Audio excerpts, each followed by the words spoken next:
اعتقاد به قرآن، اعتقاد به ولایت، اعتقاد به مظلومیت علی.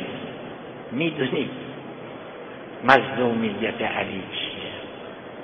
این در تاریخ‌های عادی نیست، این تو نهج البلاغه است.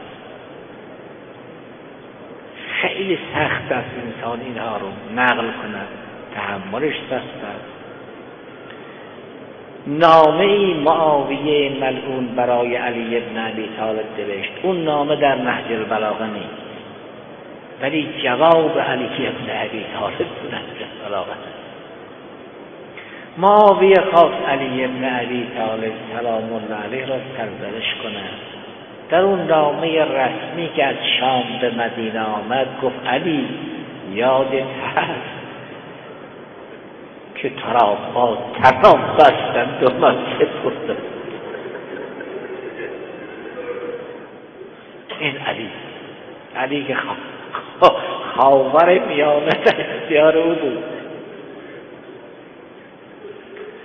حضرت در جواب فرمود من که انکار نمی کنم، بعد برو با طناب بردم، ولی معاویه تو رفتی منو رسوا کنی، خودت رسوا شدی. این نشانه بزرگان سقیفه است که علی رو باید با طناب ببرن. من که انکار نمی کنم، من باطل را امضا نکردم و نمی کنم. ما که انکار نکردیم، نگفتیم که ما رو با طناب نبردن. من کسی بودم وقتی شمشیر به دست من بود همه فرار میکردن.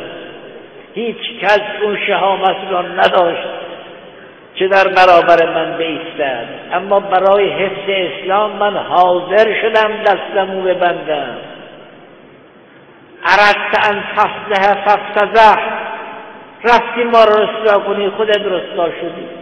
اموی رو رسوا کردی، سقیفی رو رسوا کردی، اهل سقیفه رو رسوا کردی. ما که اینا رو منکر نیستیم.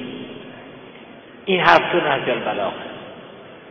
ما شبی که مربوط به این ذات مقدس است آمدیم از خدا بخواهیم. ما اون مقام علی مقدور ما میسی به ما که بگوییم ما کنت اعبد ربا ذا، ولی این رو میخواهیم بگیم تا علی رو نبینیم عبادت نکنیم. این رو میخواهیم تا اماممون را نبینیم عبادت نکنیم. اون توفیق را به ما بده، ما امام زمان شناس باشیم، علی شناس باشیم، این 14 ذوات قدسی را ببینیم و عبادت بکنیم. اونگاه نه کسی را فرید میدیم، نه فرید کسی را بکنیم.